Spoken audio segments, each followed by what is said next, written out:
Control. Control is not what it seems.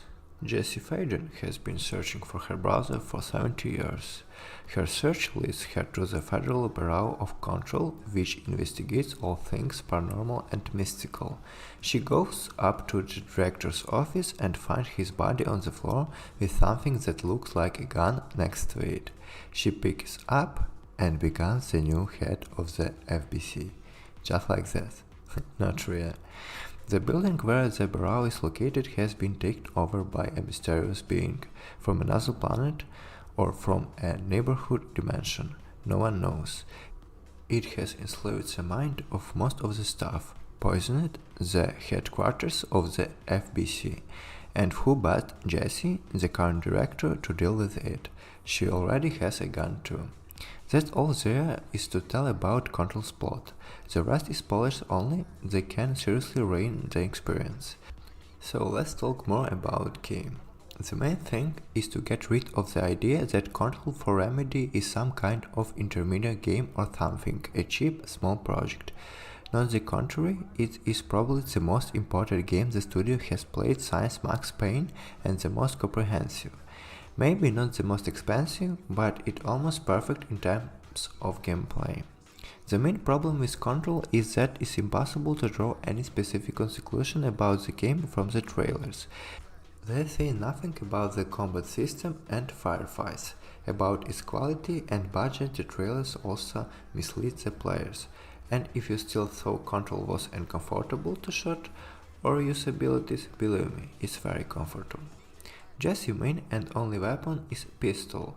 It can slightly change its shape, which depends on mode or fire. Single pistol shots, pellets, high-speed fire, as the PP, a powerful charge, compared to rocket, all in one device, which should be upgraded for special resources. They have to be found in boxes at the levels or knocked out of the enemies.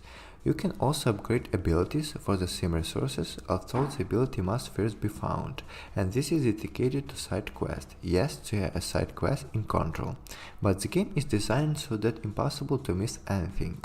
First of all, Jessie gets telekinesis, then he learns how to make jerks to the sides, begins to bend opponents to his will, gets a shield, and to some points can even fly. None of these abilities seems superfluous. In fact, in the first half of the game, the authors constantly introduce new types of enemies. In the second half, the female enemies evolve, and they encourage you to learn how to play, to apply all the skills and combine them intelligently.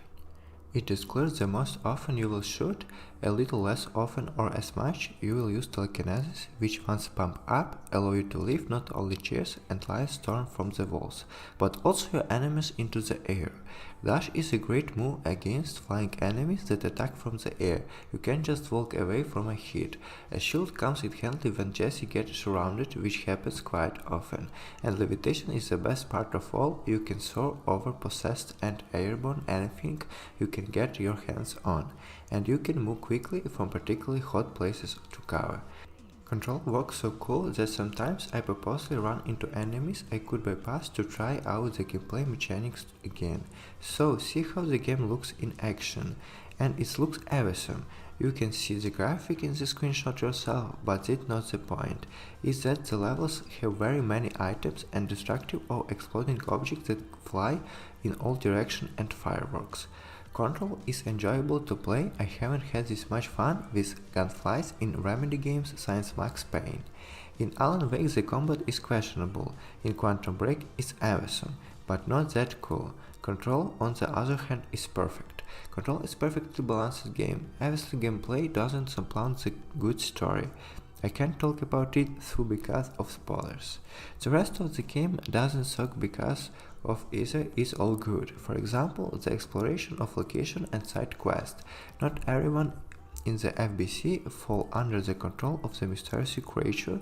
Some expect that to device that prevents their minds from being taken over.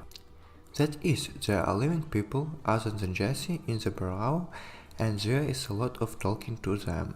They're also always happy to give out a few side assignments.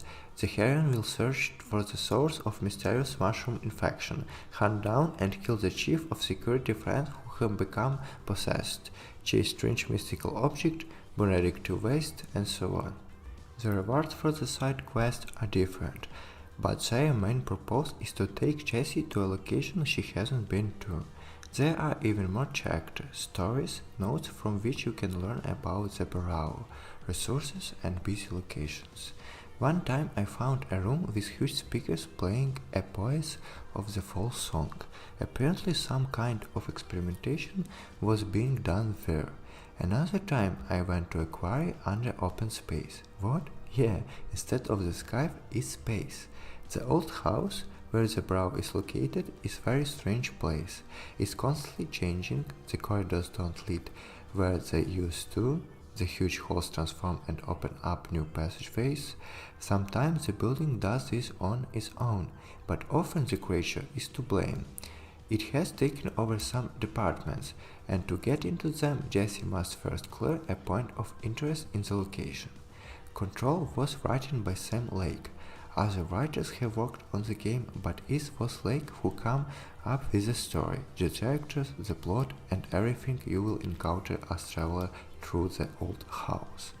They had noticeably grown as a writer already by Alan Wake, and in Quantum Break he showed all his talent to write a sci-fi story.